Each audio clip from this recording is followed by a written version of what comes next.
Our goal is to solve important spine and brain problems with a seamlessly implanted device. Once you have a computer in your brain, your eyeballs are video cameras. All of a sudden, every piece of information on the internet becomes accessible to our minds. This is the RatBot, or the RoboRat. It's got technology, it's got electrodes going into its left and right hemispheres. The scientists can make this creature go left, right. They have it running through mazes, controlling where it's going. They've now created an organic robot. You can solve everything from memory loss, hearing loss, blindness, paralysis, depression, insomnia, strokes, brain damage. These can all be solved with an implantable neural link.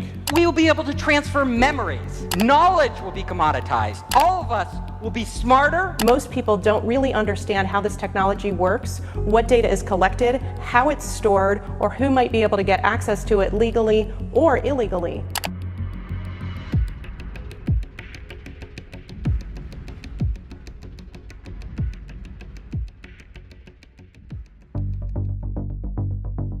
The current world we are living in tends to become more and more technologized.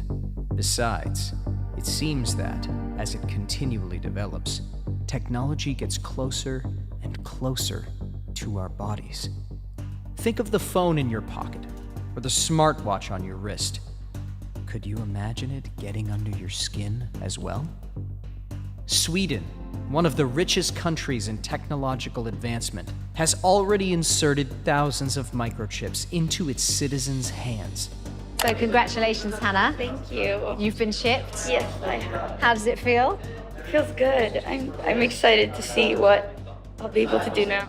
These devices are meant to help speed up users' daily rituals and help them connect with their household, offices, and gyms by simply swiping their hand against digital readers. I use it like to get around the building. Buy snacks. Yeah, exactly. So what I need to do is I need to first blip my chip and it will log me in. And from there I get access to the fridge. Also, these microchips can store emergency contact data, social media profiles, or e-tickets for various events within the territory of Sweden. While most people living in Sweden praise the idea of implanting microchips into their hands, Ben Liberton, a British scientist living in southern Sweden, thinks different. He believes that using your chip every time you want to do something, instead of using your card, can become a very easy way to share valuable personal information, especially that related to your physical health and bodily functions. The trained microbiologist who is now working in science communication also points out that as these microchips are inserted in the body, there is a certain layer of privacy to look out for before it starts to be widely used and shared. One might think that this is the peak of technological development, but the progress this field is making does not end here.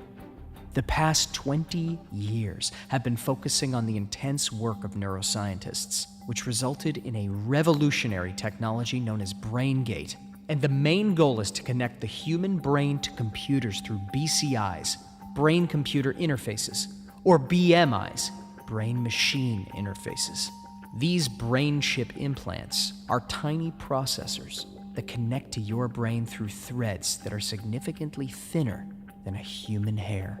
In other words, as your brain is linked to a computer, all your data, such as memories or health information, will be continuously communicated back and forth. In a recent conference, tech mogul Elon Musk talked about his latest innovation, a brain chip implant that could allow people struggling with paralysis to use technology, like smartphones or robotic limbs, with just their thoughts. However, not only disabled people can use such brain chips. Connecting a healthy human brain to a computer can help the individual to use its abilities to the fullest by enhancing senses, physical movement, and the ability to memorize. Could you imagine using Facebook without typing? Or maybe driving your Tesla with only the power of your mind? There are two sides of this, and the possibilities of implanting brain chips are both exciting and frightening. It is a matter of choosing how much we are willing to share of ourselves with a machine. It can be a real relief to communicate with others only through your thoughts, Sometimes we can find it difficult to express what we're thinking about, so having others read our mind could be useful. Yet would you sleep well at night knowing that others have the ability to access your mind? It can be really fascinating to control a light switch or to drive your car with just your mind. But would you feel comfortable knowing that others can control your thoughts? This may sound like a science fiction movie script, but things are evolving precisely towards this direction. Having the ability to access the human brain and to understand how it functions, while connecting it to external devices, can bring along numerous resources.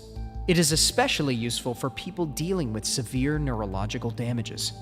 Yet there are also several worrisome possibilities that are thought to cause harm. While the idea of having a perfect memory sounds really amazing, the fact that this perfect memory could be hacked sounds terrifying. Imagine that some of your most precious memories could be shared with other people. It's a sense of privacy that is being accessed, which can bring along numerous consequences, especially on a social level. These silicon chips, which interface with the human brain's neurons through contact points, are somehow trespassing nervous tissues and have a great potential to send us on a very dangerous path, according to scientist Greg Braden. Not only that inserting brain chips can be destructive because they can interfere with the normal functioning of neurological processes, it is also unnecessary.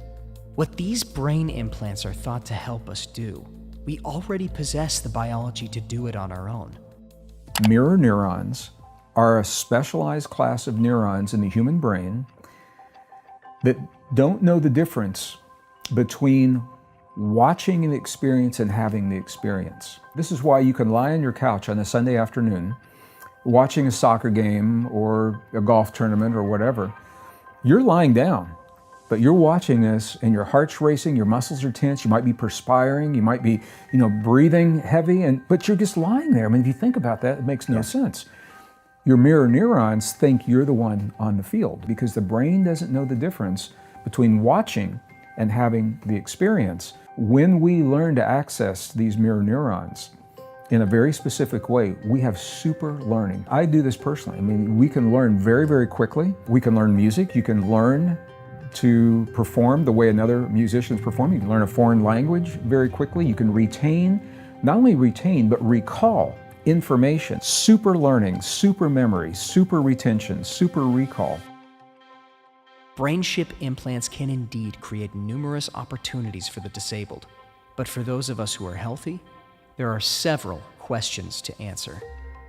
How safe are these devices? What are the long-term effects of having such a chip implanted into our brains? How much control do we have on how these brain chips function within our bodies?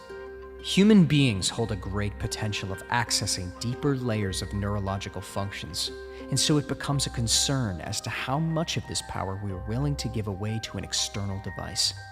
We are already developing into cyborgs because we are fully dependent on our devices.